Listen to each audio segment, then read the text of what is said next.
오늘의 이야기 안녕하세요. 삶의 지혜와 깊은 울림을 전하는 시간입니다. 오늘 우리는 믿음이라는 주제에 대해 깊이 탐색해보고자 합니다. 이 이야기가 여러분의 마음에 큰 은혜와 평안을 가져다 주기를 소망합니다. 만약 오늘의 말씀이 당신의 영혼의 작은 등불이 된다면 이 빛이 더 많은 이들에게 전해질 수 있도록 구독과 좋아요를 통해 마음을 나누어 주십시오. 당신의 선한 영향력이 누군가에게는 큰 위로와 희망이 될 것입니다. 여러분의 모든 날에 하나님의 축복이 함께하기를 기도하며 이제 함께 기도로 시작하겠습니다. 사랑의 하나님 아버지, 저희가 이미 찬양으로 고백했던 그 말씀들을 이제 기도로 올려드립니다. 성령님, 이 시간 말씀 위에 임하여 주셔서 진리의 빛을 비추어 주소서. 당신의 율법과 약속이 우리를 거룩하게 하는 빛이 되게 하옵소서. 주 예수님, 우리 곁에 가까이 오셔서 우리가 듣는 모든 말씀 위에 당신의 숨결을 불어넣어 주소서. 우리에게 말씀하여 주시고 들을 수 있는 귀를 허락하여 주시옵소서. 성령의 능력으로 우리가 그리스도께 더 가까이 나아가도록 인도하여 주시길 우리 주 예수 그리스도의 이름으로 기도합니다. 아멘. 제가 대학생이었을 때의 일입니다. 기독교 정신을 바탕으로 세워진 학교였지만 그 안에서도 영적인 분별력은 필수적이었습니다. 특히 제가 수강했던 세계 종교 수업은 대단히 인기가 많았는데 교수님은 유머러스하고 매력적인 분이셨습니다. 그분은 기독교와 다른 모든 종교들 사이에 피상적인 유사성을 극대화하는 방식으로 수업을 이끌어 가셨습니다. 수업을 듣다 보면 마치 모든 종교가 결국에는 같은 산의 정상을 향해 오르는 다른 길처럼 느껴지곤 했습니다. 교수님은 아마도 다른 종교를 통해서도 그리스도를 통해 구원받을 수 있다고 믿는 포괄주의자였거나 어쩌면 모든 종교가 동등한 구원의 길이라고 믿는 종교다원주의자였을지도 모릅니다. 모든 종교에는 기도가 있고 경전이 있으며 신을 향한 간구가 있다는 점을 강조하며 우리 모두가 결국 같은 것을 추구하고 있다는 분위기를 만드셨죠. 하지만 당시 어린 대학생이었던 제 마음속에서도 지울 수 없는 질문이 하나 있었습니다.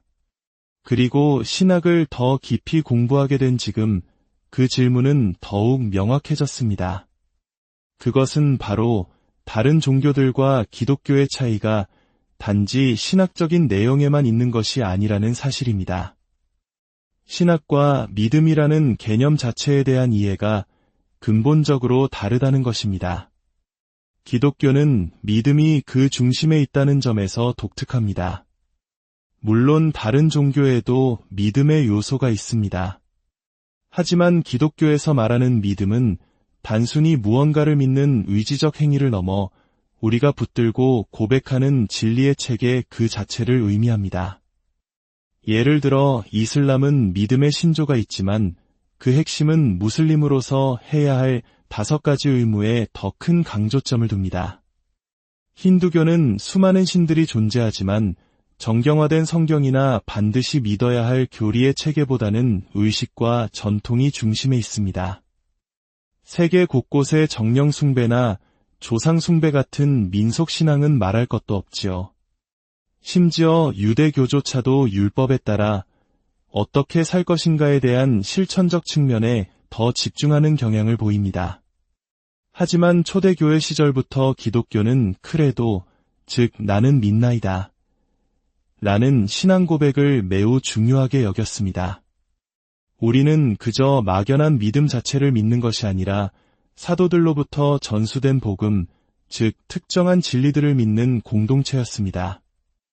왜 기독교는 이토록 믿음을 중요하게 여길까요?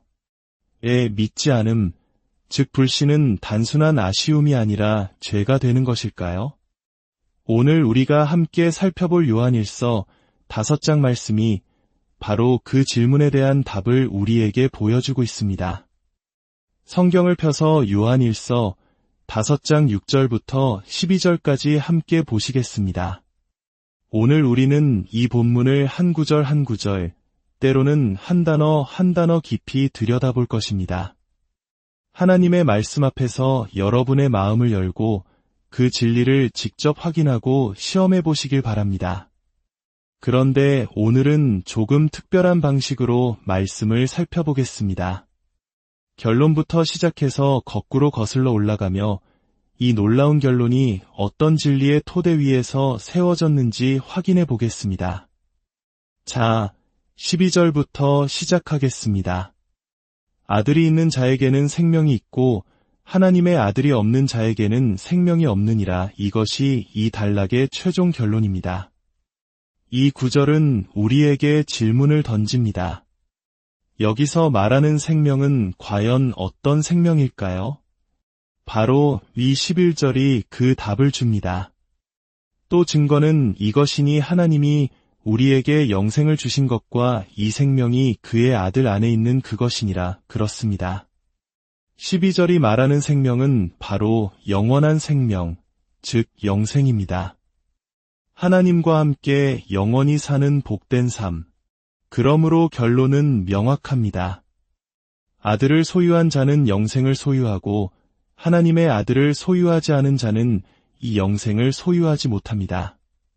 성경 어디에도 모든 사람이 결국 구원받는다는 만인 구원설은 존재하지 않습니다. 물론 교회 역사 속에서 간혹 모든 사람이 최종적으로 구원받을 것이라고 주장하는 신학자들이 있었습니다. 하지만 그것은 극소수의 의견이었을 뿐입니다. 19세기 이전까지 거의 모든 기독교 신학자들은 지옥에서의 영원한 형벌의 실제를 가르쳤습니다. 왜냐하면 성경이 너무나도 생생하게 그리고 여러 곳에서 영원한 형벌에 대해 증언하고 있기 때문입니다. 놀랍게도 이 주제에 대해 가장 빈번하고 단호하게 말씀하신 분은 바로 예수님이십니다. 신약 성경에서 지옥으로 번역되는 게헨나라는 단어는 총 12번 사용되는데 그중 11번이 예수님의 입에서 직접 나왔습니다. 예를 들어 마태복음 13장에서 예수님은 이렇게 말씀하십니다. 인자가 그 천사들을 보내리니 그들이 그 나라에서 모든 넘어지게 하는 것과 또 불법을 행하는 자들을 거두어내어 풀무불에 던져 넣으리니 거기서 울며 이를 갈게 되리라. 혹시 여러분 주변에 누군가가 사랑의 예수님 가르침을 중세시대나 청교도들이 지옥이라는 무서운 교리로 망쳐놓았는가? 라고 묻는다면 우리는 분명히 말해주어야 합니다. 그 가르침은 다른 누구도 아닌 예수님 자신에게서 비롯된 것이라고 말입니다.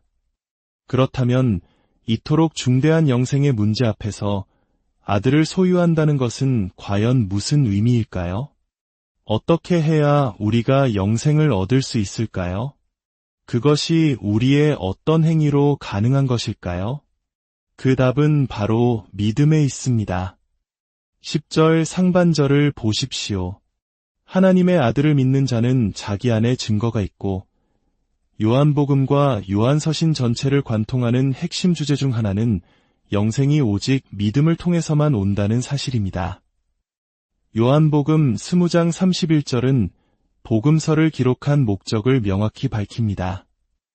오직 이것을 기록함은 너희로 예수께서 하나님의 아들 그리스도이심을 믿게 하려 하며 또 너희로 믿고 그 이름을 힘입어 생명을 얻게 하려 함이니라. 믿는 자에게 주어지는 약속은 요한복음에 가득합니다. 나를 믿는 자는 영원히 목마르지 아니하리라. 나를 믿는 자는 그 배에서 생수의 강이 흘러나오리라. 나를 믿는 자는 죽어도 살겠고 반대로 믿지 않는 자들에 대한 경고 또한 엄중합니다. 그를 믿는 자는 심판을 받지 아니하는 것이요 믿지 아니하는 자는 하나님의 독생자의 이름을 믿지 아니하므로 벌써 심판을 받은 것이니라. 그렇다면 믿음이 이토록 중요한 것일까요? 특히 불신이 왜 그토록 심각한 문제로 다루어지는 것일까요?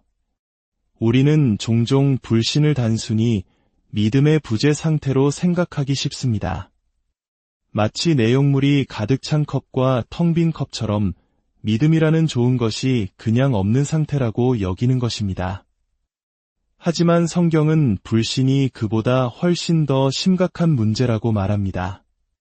불신은 죄이며 특히 가증한 죄입니다. 왜 그럴까요?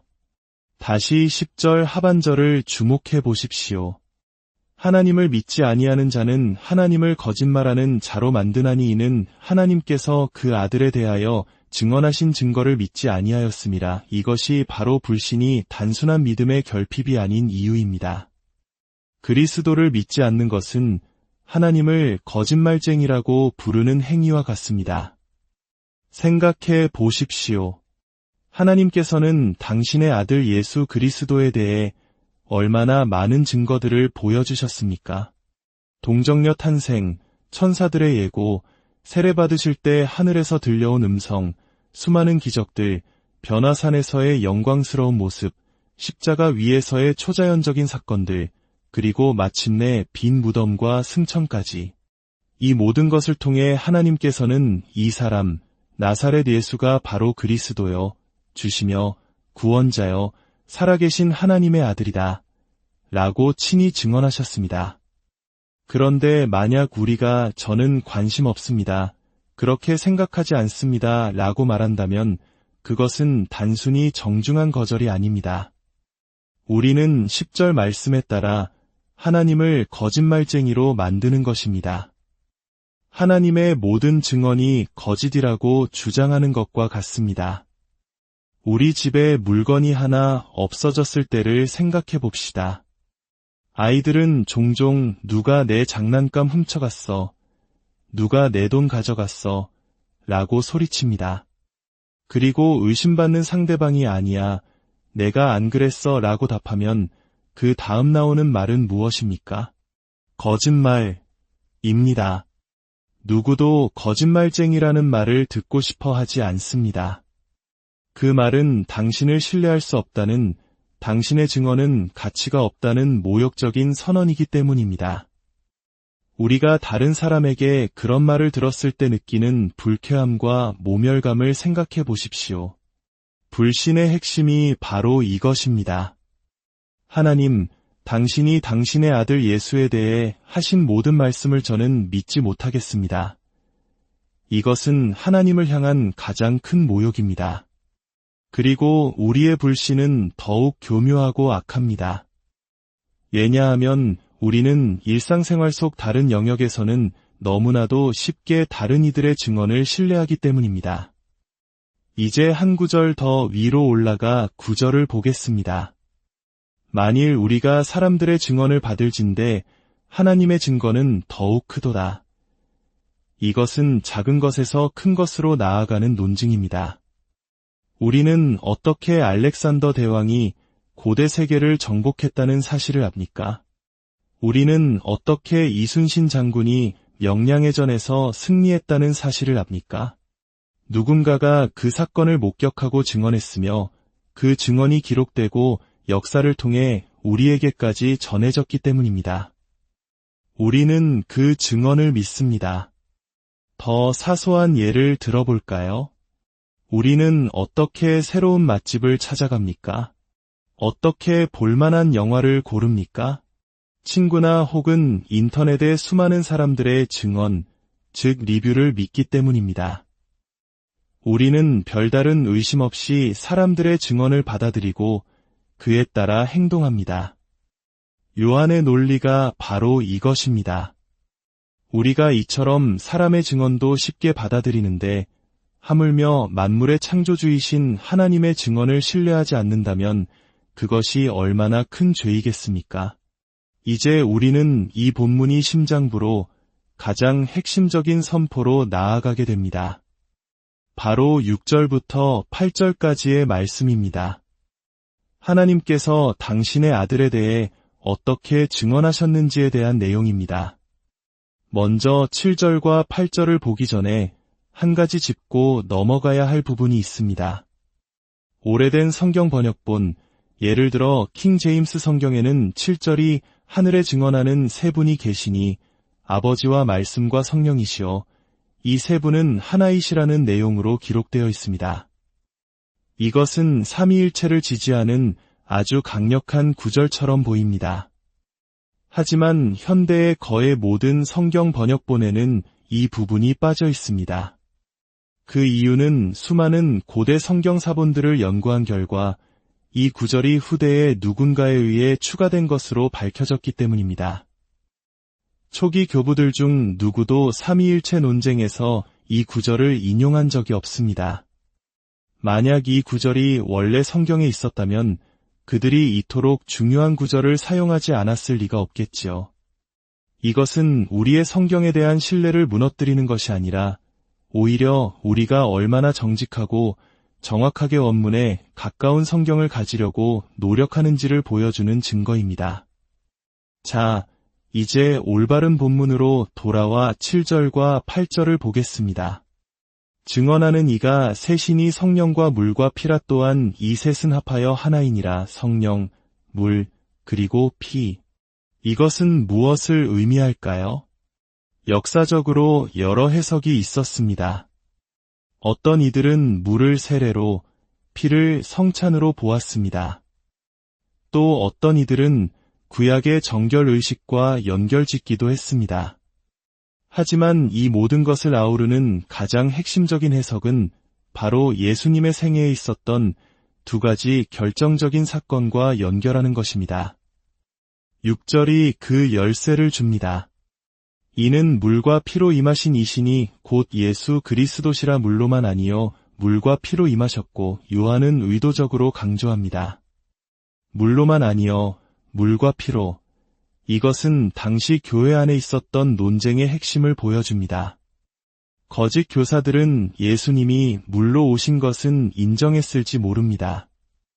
즉, 예수님이 요단강에서 세례를 받으실 때 성령이 비둘기같이 임하고 하늘에서 이는 내 사랑하는 아들이요 라는 음성이 들렸던 그 순간 비로소 신적인 존재가 되었다고 가르쳤을 것입니다.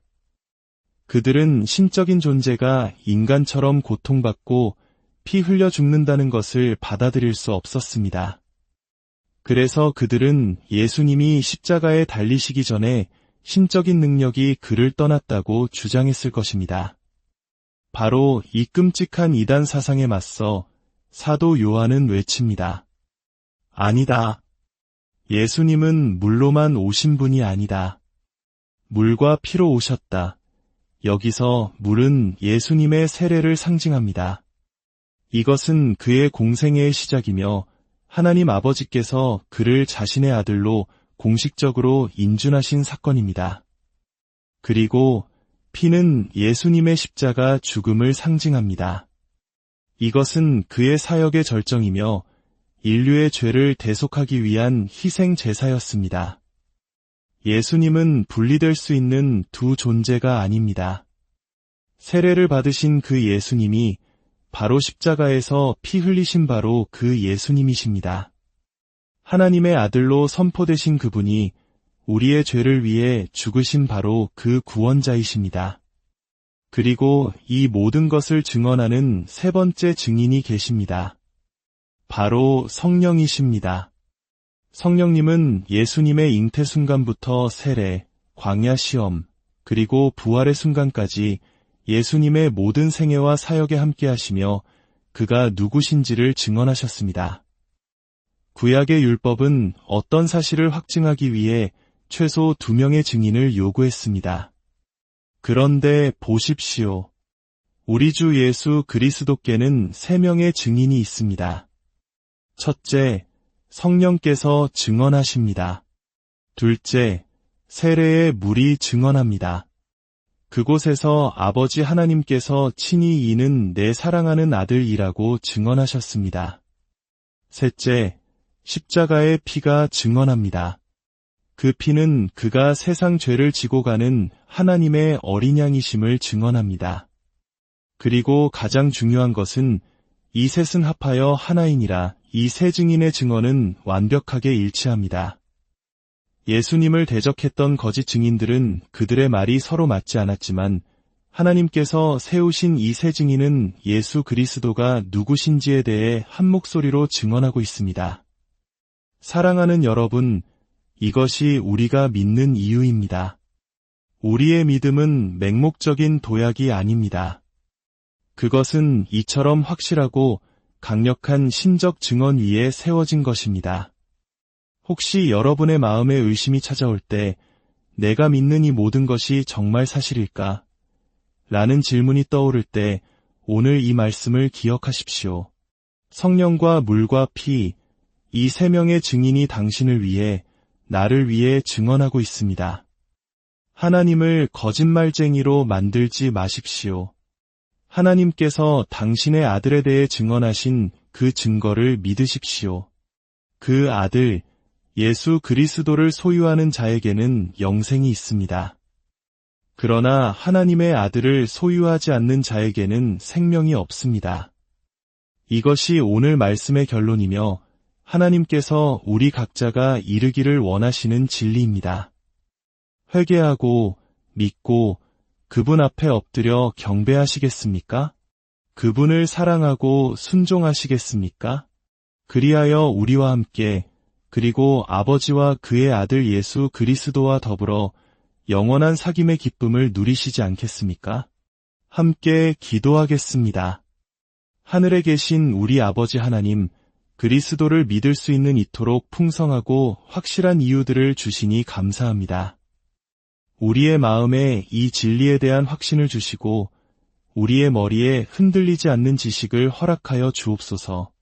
말씀과 성령으로 거듭난 우리가 새로운 피조물로서의 삶을 살아갈 수 있도록 힘을 주시옵소서. 이 자리에 있는 모든 이들, 또한 언젠가 이 말씀을 듣게 될 모든 영혼들을 주님께로 이끌어 주시옵소서. 우리 모두가 예수 그리스도를 믿는 구원의 믿음을 통해 그의 이름 안에 있는 영원한 생명을 누리게 하옵소서. 우리 주 예수 그리스도의 이름으로 기도합니다. 아멘. 여러분의 삶의 모든 걸음 위에 하나님의 은혜와 평강이 함께 하시기를 축복합니다.